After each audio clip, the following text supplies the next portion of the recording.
Турбо проверка. Так делать нельзя. Да, так делать нельзя ни в коем случае. Банально.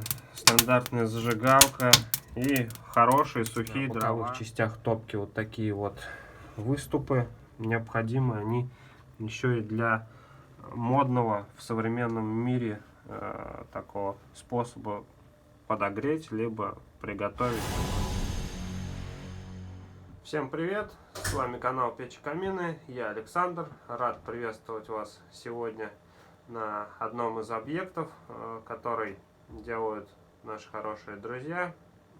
Это в частности печник Антон, с которым я вас знакомил в прошлых видео. За моей спиной чугунная топка от компании Arden Fire и облицовка от компании Meta. Сегодня у нас есть возможность посмотреть, на что способна 10-киловаттная чугунная топка Promo 700Ш и поговорить об отопительных особенностях каминов в полноценном смысле этого слова. Итак, наша облицовка. Сверху идет фальшкороб, решетки для того, чтобы выходил воздух горячий отсюда, для того, чтобы отапливать помещение за счет нашего камина, и сама топка. Ну, здесь, в общем-то, полноценный отопительный прибор 10-киловаттный из чугуна, такой достаточно массивный, вес порядка 117 килограмм этой топки идет. На лицевой части мы видим ручку, запор дверки, ручку, открывающую нашу дверку. Видим отдельный изольный ящик. Открываем дверку. Здесь изольный ящик у нас. По контуру примыкания дверки у нас идет термошнур керамический, для того, чтобы максимально герметично у нас дверка примыкала к самому топливному агрегату. Стекло на топке тоже мы видим посажено через шнур. Здесь крепление точечное идет. Внутри у нас колосник с такими вот отверстиями, характерные для практически всего модельного ряда топок Arden Fire. Это французский бренд. Видим мы также здесь на боковых частях топки вот такие вот выступы. Необходимы они еще и для модного в современном мире такого способа подогреть либо приготовить шашлыки. То есть вставляется рамка, шампура и, пожалуйста, погнали. Но я не фанат, скажем, такого развития событий. Лучше все-таки придерживаться традиционных методов растопки камина, именно то, для чего он предназначен. Для приготовления пищи есть гораздо больше различных способов. Это и тандыры, это и барбекю. А топка, она должна все-таки свою функцию основную выполнять. Это обогрев помещения. Ну что, погнали затапливать. Я положил сухие дрова. Вот.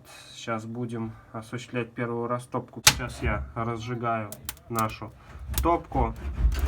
Никаких приборов, горелок всевозможных, либо бумаги не использовал.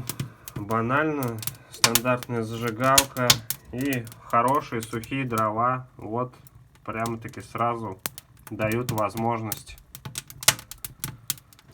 любоваться огнем.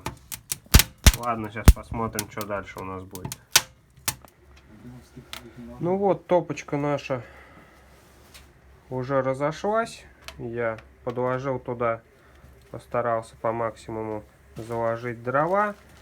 Сразу хочу вас предупредить, что близко накладывать дрова сюда к стеклу не стоит, ибо они практически с вероятностью в 100% начнут подкапчивать даже самые такие хорошие, дорогие вещи.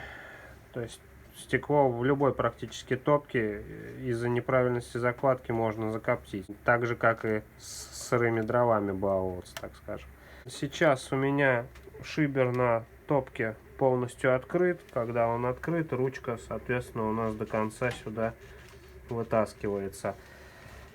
Внизу регулировка подачи воздуха в колосниковую зону. Как раз таки вот через отверстие в колоснике воздух подается для поддержания режима горения. В таких отопительных приборах характерным является не душить топку, потому что все прекрасно знают, что есть режимы длительного горения, есть режимы тления, но все-таки топка призвана для того, чтобы создавать нам максимальную температуру при отоплении помещения, на начальном, по крайней мере, этапе, чтобы прогреть. Вот приехали мы с вами на дачу или, допустим, в загородный свой дом, а температурка-то близка к нулю, допустим, и нам надо в кратчайший срок ее поднять. Вот топка вот в таком режиме интенсивного горения, она, естественно, нам позволит это сделать. А дальше, естественно, многие скажут, для оптимизации процесса горения, расхода дров необходимо немножко уменьшить, так скажем, режим интенсивности горения. Соответственно, мы с вами можем перекрыть доступ кислорода в топку и можем немножечко наблюдать, как у нас, естественно, топка отреагировала на это. Видим это по процессу горения. И сейчас придавим немножечко шибером нашу топочку. Звук, гул такой сразу пропал. Дрова и огонь у нас, видно на видео, они замедляются. Они на 100%, конечно, мы шибером не перекрываем выход уходящих газов в дымоход, только на 70% все это. Но заметно, как у нас топка через там 10-15 секунд уже отреагировала. То есть интенсивность горения, она уменьшилась в разы. И открываем заслонку. Сразу же заметно, как пошел набирать силу огонь, как интенсивность горения увеличилась. И также открываем заслонку нижнюю, тем самым создавая максимальную подачу воздуха туда, в топливный агрегат. Топка у нас сразу же отреагировала на это. Основная задача этого агрегата как раз таки создание комфортной температуры в помещении. Чугун вообще очень теплоемкий материал, он способен длительное время запасать, накапливать температуру и потом отдавать ее в помещение в течение там 2 часов как минимум. 117 килограмм чугуна, они способны достаточно качественно отапливать помещение. Вот я сейчас сижу где-то на расстоянии 35-40 сантиметров от топки. Пока что мне достаточно комфортно. И, так скажем, в помещении, где был плюс 6-7, наверное, градусов, сейчас уже вот здесь тепляк такой создан. И, в принципе, наверное, градусов 25 уже есть. Будем смотреть дальше, как поведет себя топочка наша. Чтобы топка наша обгорела максимально, мы создали и максимальные режимы, так скажем, горения. Турбоподдув.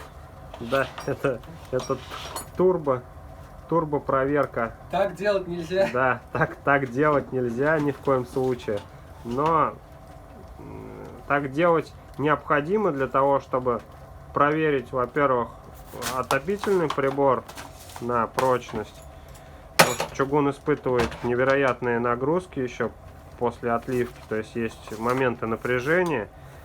И для того, чтобы у нас проверить максимально возможный разогрев дымохода, проверить все вот эти вот моменты, где там у нас на крыше, в чердачном помещении, нагревы, чтобы обеспечить максимальную пожаробезопасность. Ну что, друзья, я очень рад, что в еще одной семье, в еще одном доме появился замечательный источник обогрева помещения, ну и просто хорошего времяпрепровождения таким морозным ветерком, либо промозглой весенней, осенней погодой.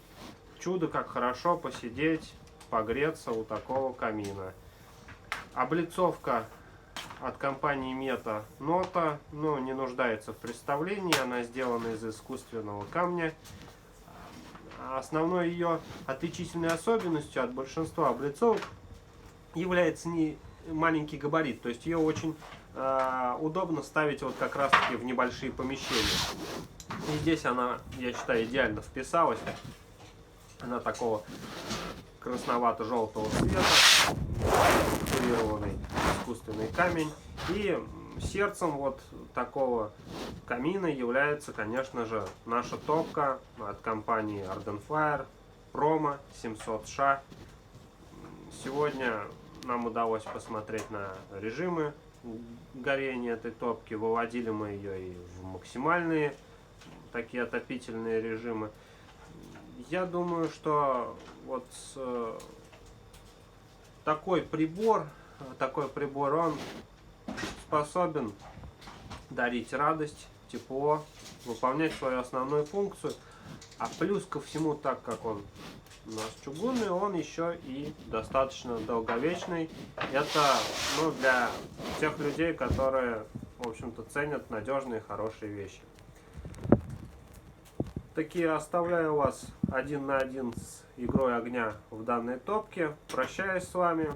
Всем пока. Подписывайтесь на канал, ставьте лайки. Все ссылки я прикреплю под видео в описании. Ждите новые видео.